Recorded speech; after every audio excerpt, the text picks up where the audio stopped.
Welcome to the Recover You podcast. I'm Kylene. And I'm Patrick. We are a couple in recovery From sex addiction and betrayal trauma. Together, we share our story to encourage you on your journey. It's here that we talk about sex addiction, betrayal trauma, mental, emotional, and physical health, faith, and anything and everything needed to recover you to your most authentic self that God created you to be.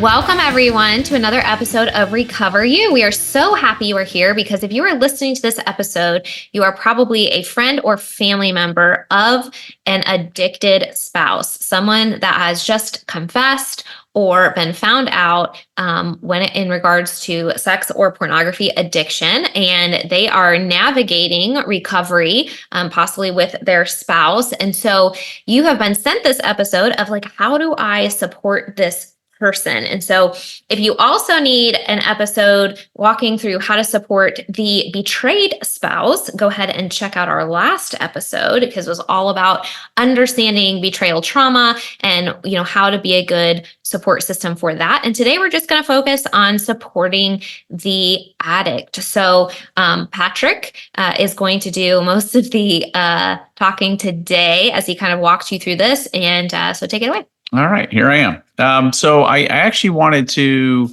when you, this is not a, having experienced this, discovery and learning in relatively short order that I was addicted. I think I knew that, but, kind of the clinical point of that and trying to figure out what I was going to do with this, it became, I guess I recognized that very early on, I was going to probably have some friends and family that were going to understand, some friends and family that weren't going to understand.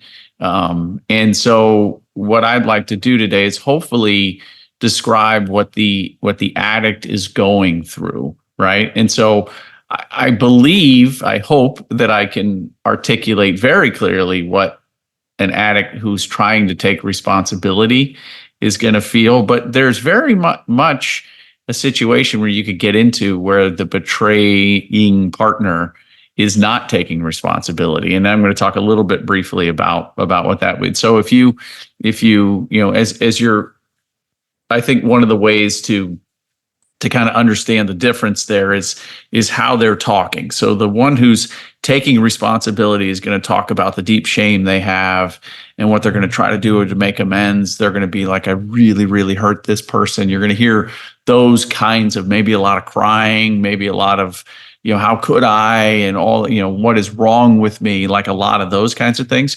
What you may hear on somebody who's not taking responsibilities, they may blame the spouse.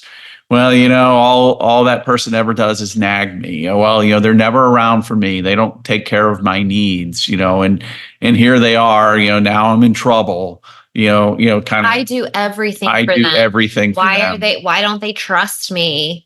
Right. And so you may hear things like minimizing.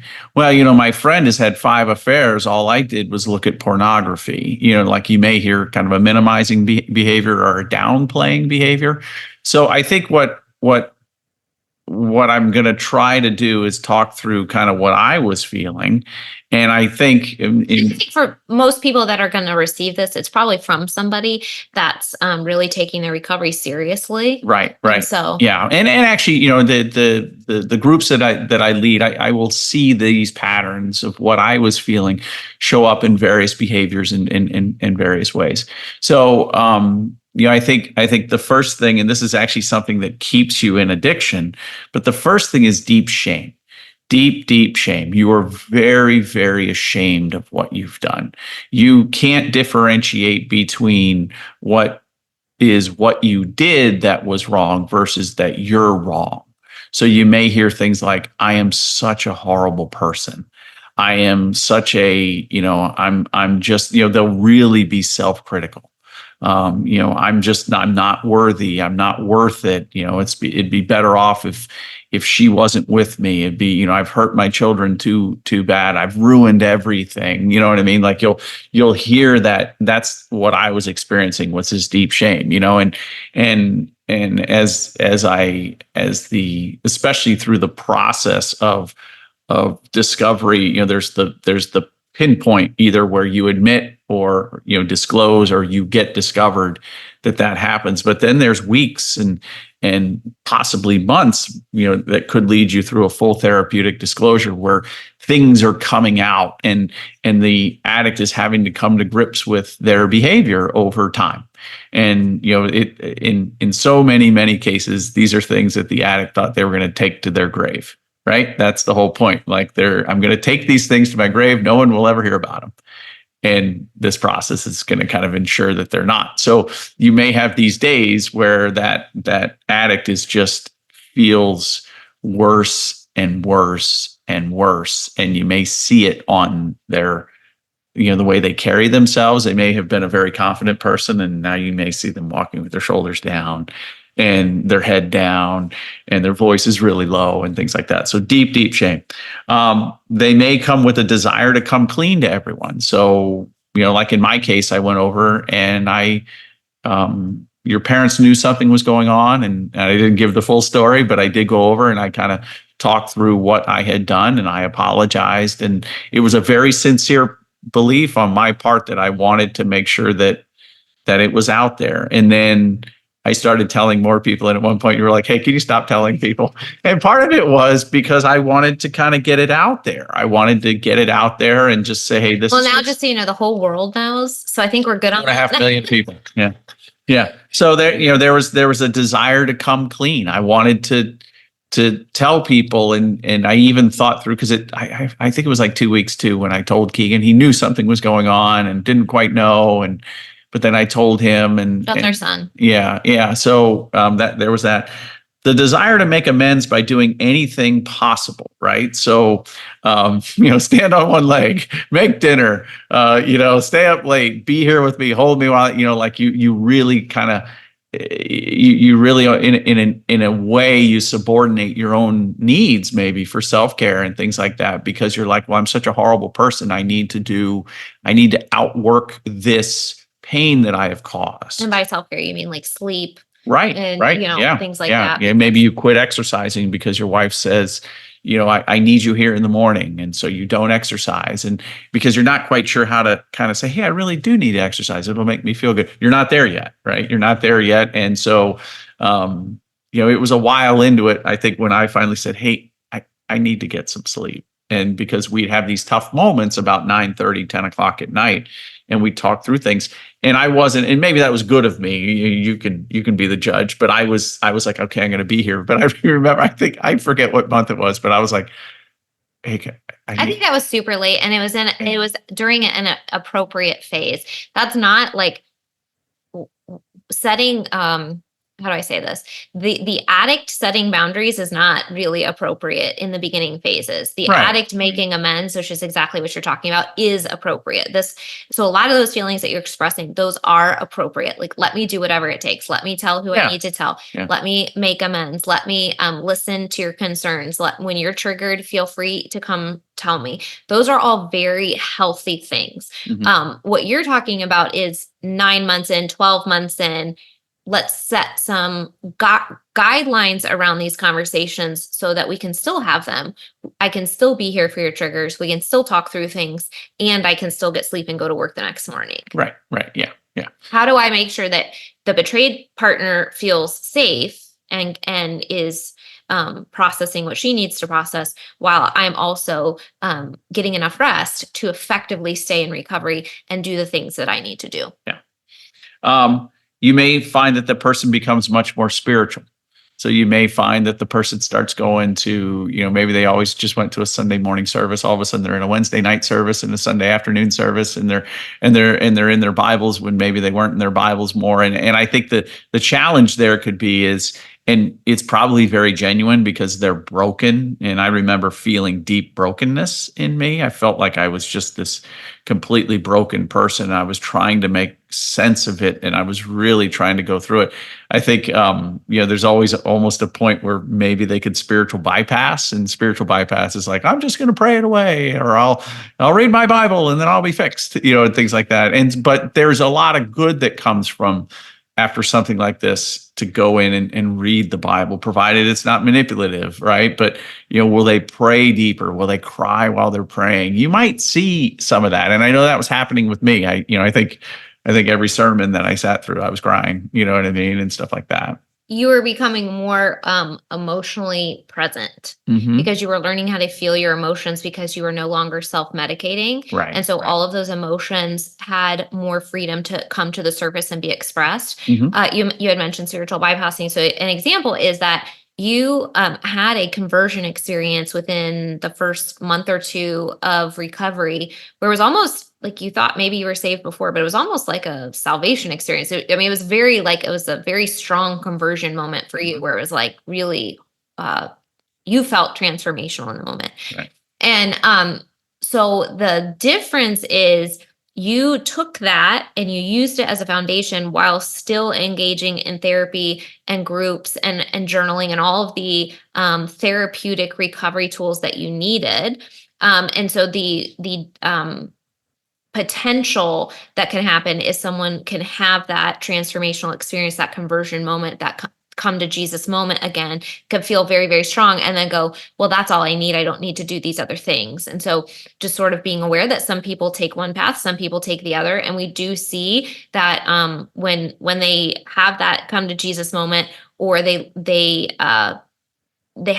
some people can have the potential to use their faith to bypass the work that we actually need to do on earth to do the recovery, which we believe that God gives you to help you become a better, stronger person going through these processes.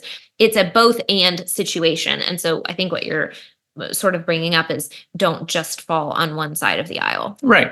And you were right. There was definitely more emotions coming out there, and you'd see, a lot of times when you see, if you perpetrated harm and you see the impact of the harm, and you're not a narcissist or a psychopath, it's very moving and it's very deeply emotional, because most good people don't want to hurt people, and so you're seeing the impact of that daily and through that. So it's emotional.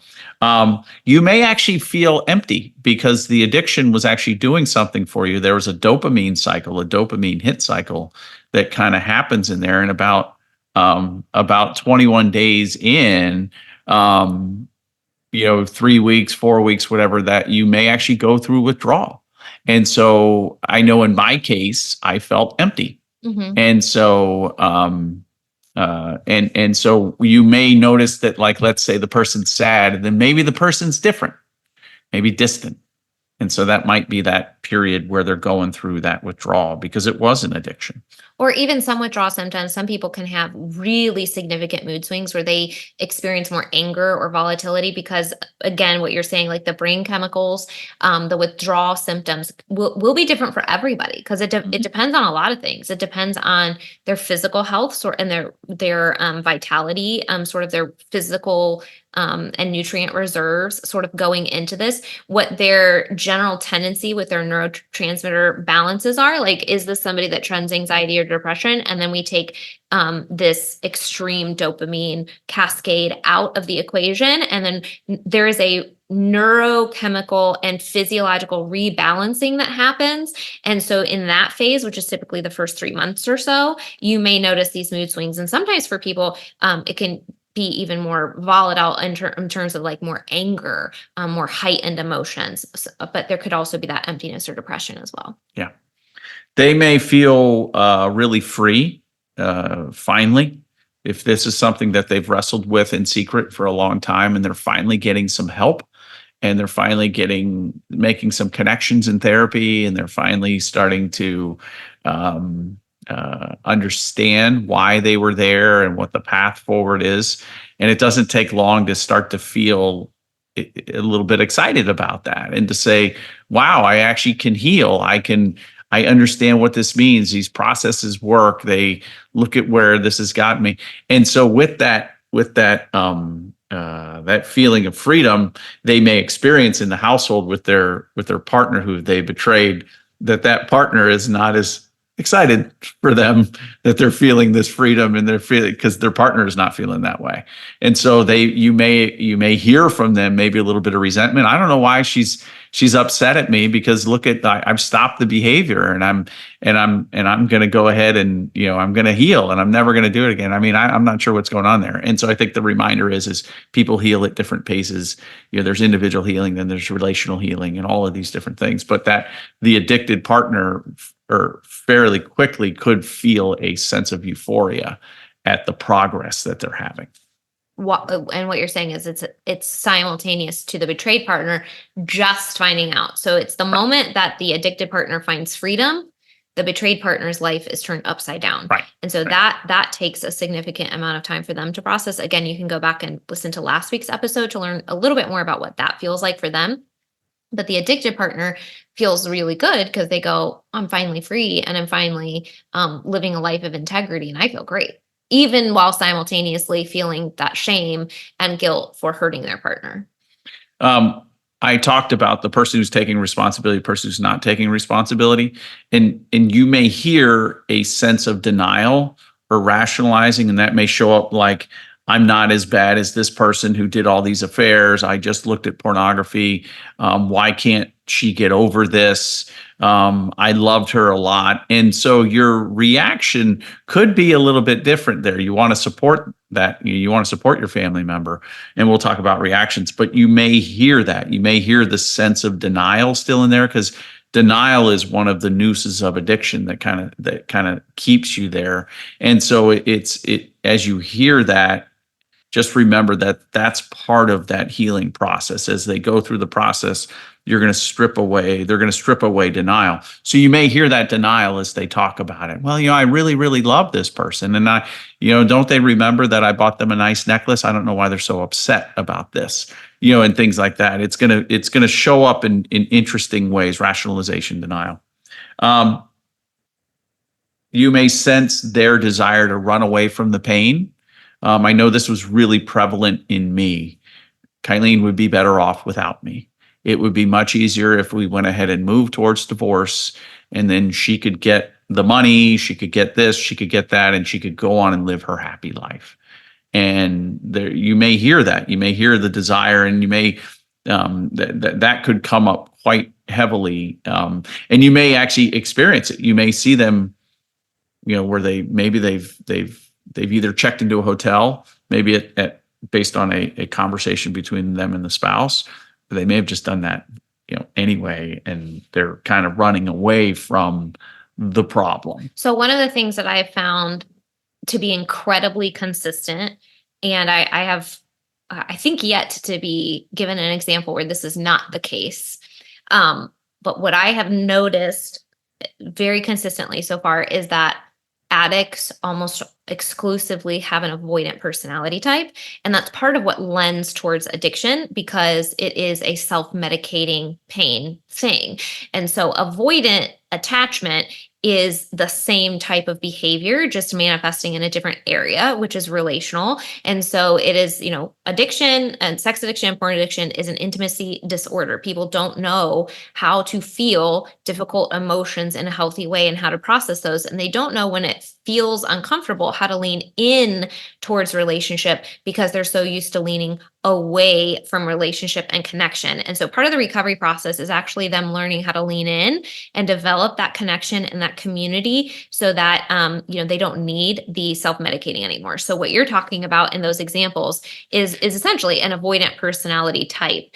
And so as a friend or family member, you may sort of just be aware that that's the very, very, very, very common pattern.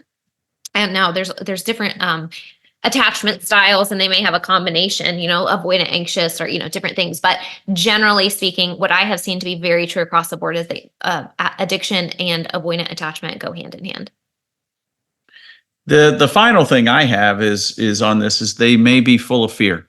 And so there is in many cases, there's a full therapeutic disclosure, and that is a very scary exercise to do. And if, it's when you're sitting down and you're kind of walking through for your spouse with a therapist there and that sort of thing, and you walk through all of the things that maybe you have done acting out sexually since you were married, or in some cases, maybe your entire life's history of that, depending on what the spouse is looking for. And once again, these are things that you thought you'd take to your grave. And maybe in normal situations, you wouldn't share if you were, if you were just, if you didn't have an addiction. I don't know what that would be, but you're very fearful. It's a very scary, scary thing. And a lot of times with that is a polygraph. And so the polygraph is, a lot of people don't know what polygraphs are other than through TV. And so they're always kind of scary, and law enforcement and all of these different things. And so you may experience that the recovering addict calls and maybe talks to you and says, I am just scared. I'm so scared. I've done all this work. I'm afraid it's all going to come unglued in this exercise. And so that's just something to be aware of, because fear is a really real emotion. And if you want to learn anything else about those processes, you can go into the first several episodes of this podcast, like back when it started in 2023, because we walk through the disclosure process. We have an episode about the polygraph process, that sort of thing. So if you're curious about those, we're just sort of giving you the bullet points of like what they might be going through and what might come up. But if you want to know more about those, we talk in depth about our experience kind of navigating those too. So depending on what level of, this is really a process I knew nothing about. If you want to know more about it, go back to season 1. We really go in depth about like what this process looks like for the couple. Mm-hmm. So, what does that mean to the friends and family? How should you support the addict as they're going through this process? What are some things that you should avoid as you're going through it? And certainly this is not an all-inclusive list, but these are some things that were either given to me or not given to me through the process, and I believe it's very helpful. So let's kind of start with the do's. I think the first thing is to listen to them. Listen to them when they call. They're scared. They're excited. They maybe want to tell you, disclose to you, like listen to them. And if you love them, tell them you love them. You know what I mean? Just really, I think one of the nice things that I heard that would be very helpful is to say, hey, I know that was probably scary of you to tell me that story, right? Especially like I know when I went over to tell your parents, I was scared. I mean, I did not know how that would go. I wasn't fearful of my physical safety, but I just didn't know how that was going to go. I expected, and I've done a lot of things and hard things in my life, but I expected, stern looks, a lot of questions, and that's kind of what happened. So, listen to them, say, hey, I understand. And a lot of similar things that you do for the betrayed spouse, you're going to do for the addict. Hey, how can I show up for you? What is it that you need from me right now? If you're going to give them advice, I would say, ask if you can offer advice. Don't be like, hey, all right, this is what you need to do. Be like, hey, do you mind if I offer you a little bit of advice here? Would it be okay if I maybe, let's say you have a background in this, if there's some resources that you think would be helpful, say, hey, would it be okay if I sent you, kind of ask for their permission, because they may already be going down a road, with some resources and things, but because sometimes people may go, no, not right now. I've got a lot that I'm thinking through. You know what I mean? So it's always important to kind of do that. Certainly steer them towards a therapist or a group setting if they haven't already. And we've talked about that before. CSAT is a good one, Certified Sexual Addiction Therapist. Groups like Conquer or SA or something like that. Like if they're we talked about spiritual bypassing before, like, nope, I'm going to pray it away.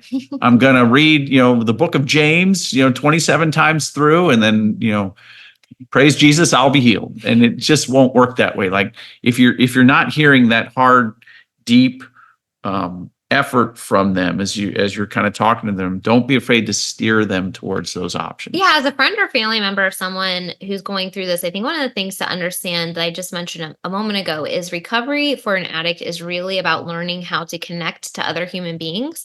And so one of the things about being a close friend or family member. So again, there's a variety of different ways to respond based on the depth of your relationship. But let's say you have a really good, solid, you're very close friend. What you're going to want to be encouraging an addict to do is to live a life of integrity, right? And you're going to want to encourage them towards a life of honesty, a life of vulnerability, and a life of connection.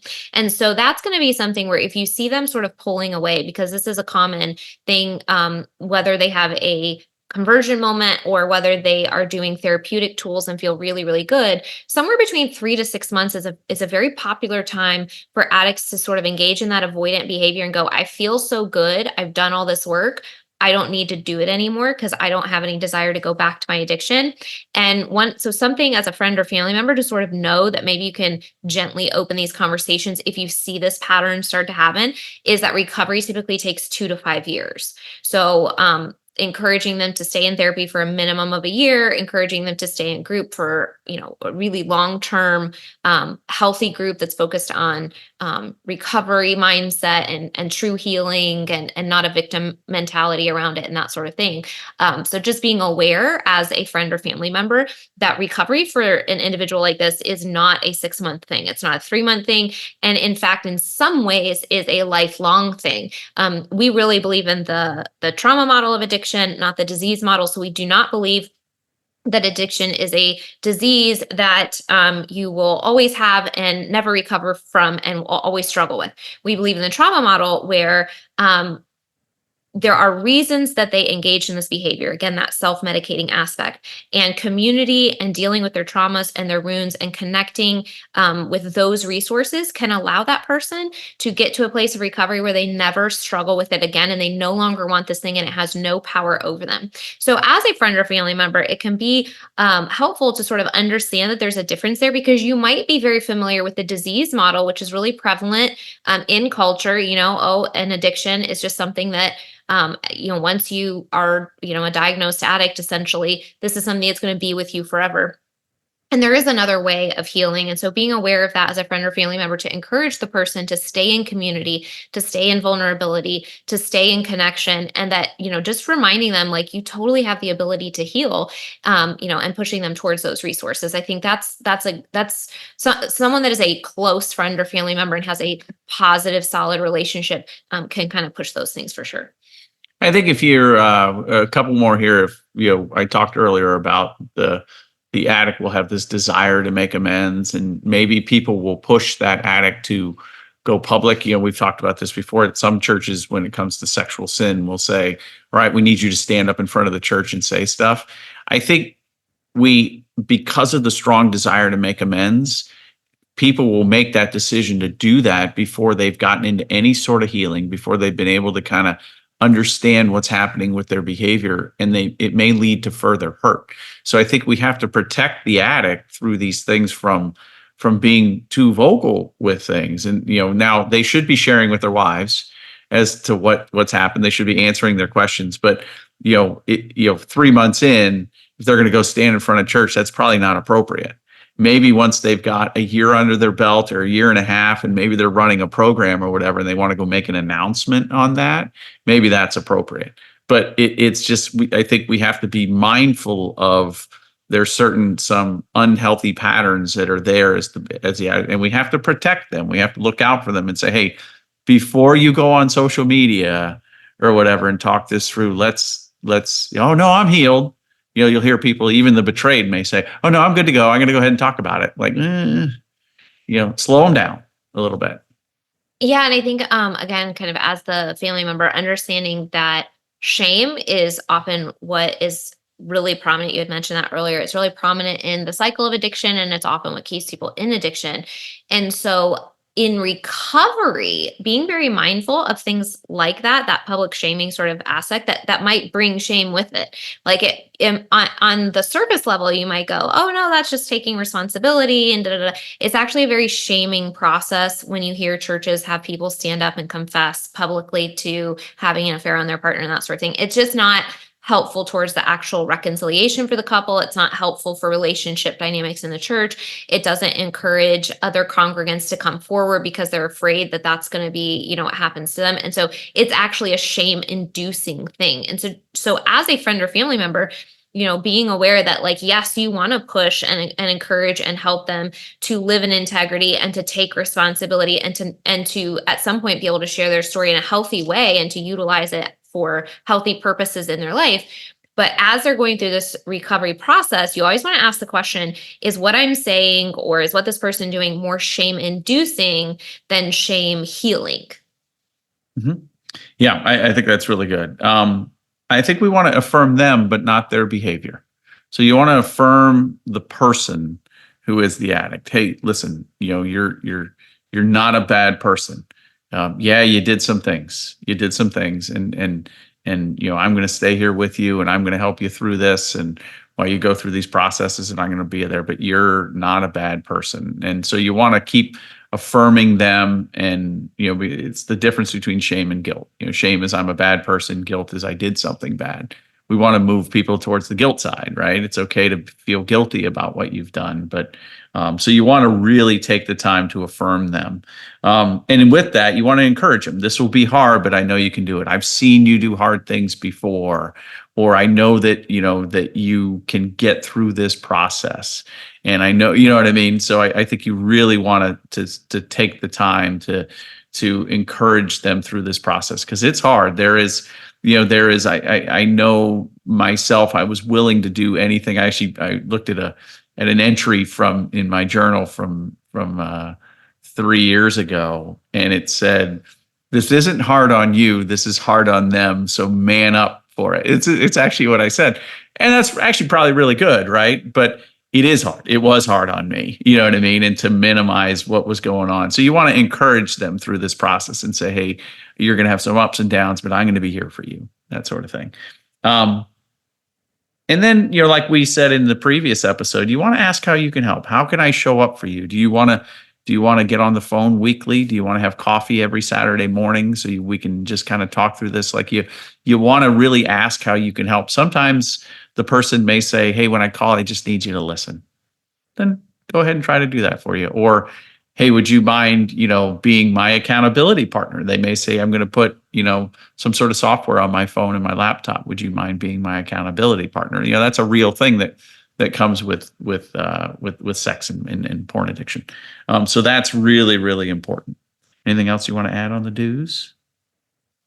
Well, I think it goes into the same thing as the betrayed partner. The biggest do is just making sure that they know that you love them and are here to listen and support through the process. Mm-hmm. And I think the biggest don't with the addiction recovery would be don't shame or avoid or ask a lot of questions. Instead of like we have kind of like with the polygraph, we have a lot of preconceived notions about what addiction is. Be willing to ask a lot of questions, Mm-hmm. and sort of come from that aspect too. I think that's like the biggest thing. Yeah. And as I said in the previous episode, we recognize that this is not a very well-known thing. People understand alcohol addiction, they understand drug addiction. I think they even understand food addiction, maybe more than they understand this. So I know one of the things is I shared with my friends what was going on. What was really helpful to me was when they would ask questions. Mm-hmm. And they would say, well, why is that bad? Or what's going on here? Really, that's it, you know what I mean? And so they were willing, to spend some time with me kind of understanding what I was going through. And I think that was especially meaningful to you, even especially when they had maybe different worldviews than you. Oh, absolutely. Yeah. There was a couple that have a very drastic different worldview than I do on this topic, maybe, at some point, but that was the sense is they were willing to learn. They were willing to kind of go through it. And to hear your perspective on it. Right. Yeah. I think the things we want to avoid is you don't want to minimize the behavior. So when the addict is telling you about what they've done, you don't want to say, "Well, everybody looks at porn." Now you maybe an appropriate thing is to say, "Yeah, it's out there quite a bit. It really is out there, and we understand how, or I may understand how you have, found, that you're there looking at it. It's really prevalent." But to say like, "Hey, everybody looks at porn," or whatever, or "I look at porn and my wife doesn't mind. I don't know why your wife minds." Like that would be an unsupportive thing, because at that point, like I didn't need to hear those things. I needed somebody to say, "Hey, I understand what you're going through. How can I help you?" So that's a really important one, is don't minimize the behavior. Don't minimize or don't try to explain it away based on your own experience. And that sort of thing. To clarify within that point, not everybody that looks at pornography has an addiction.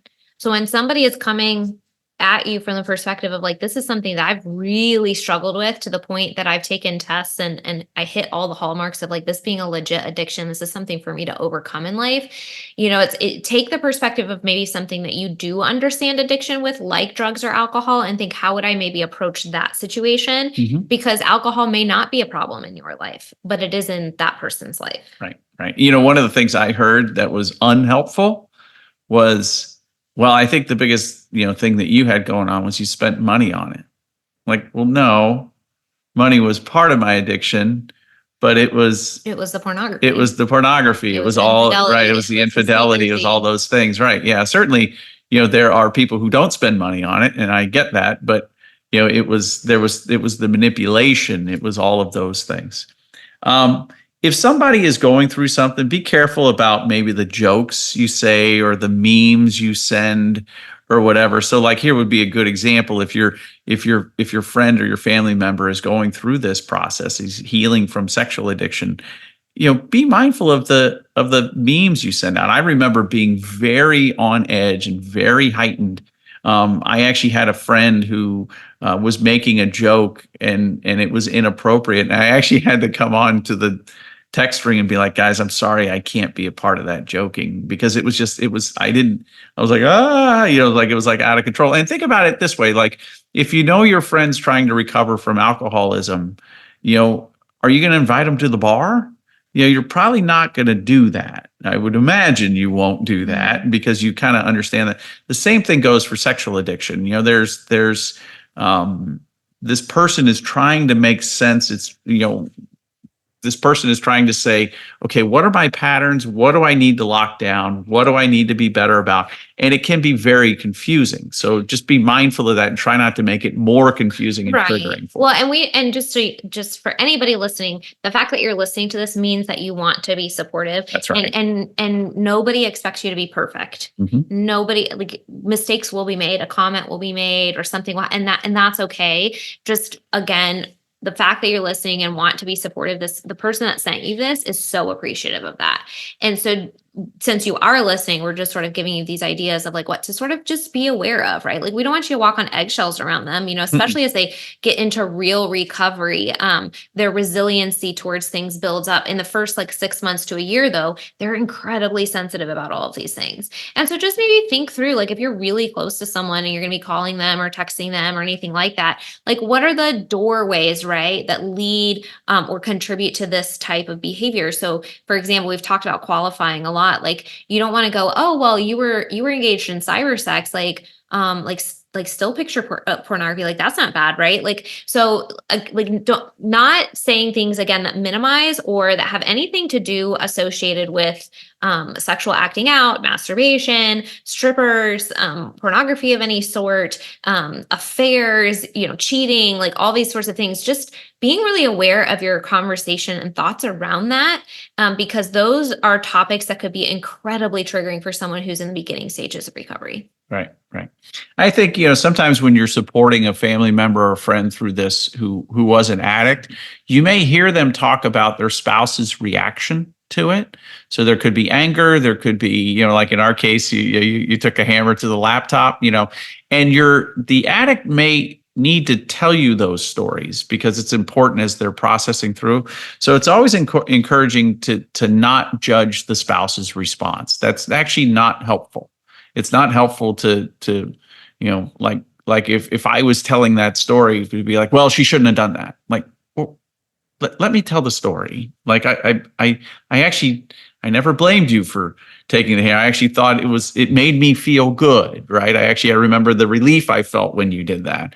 So don't take that away from me. Just try not to judge the spouse's response. And we said this in the previous thing, is trauma is very personal. Whereas you may know a relationship that survived this and it was a very low key response and it was like, whatever. And the spouse never reacted, let's say, with anger or deep hurt.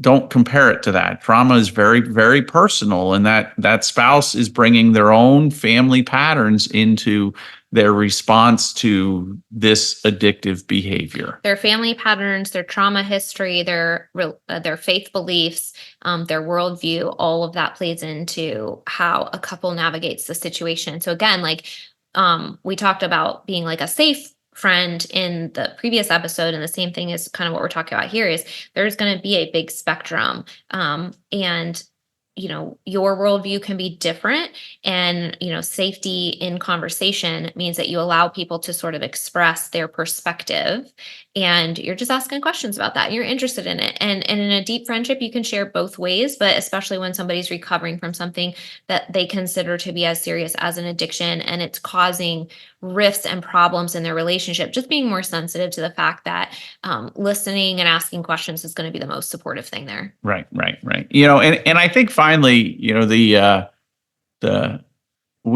we all need support. We all deserve support.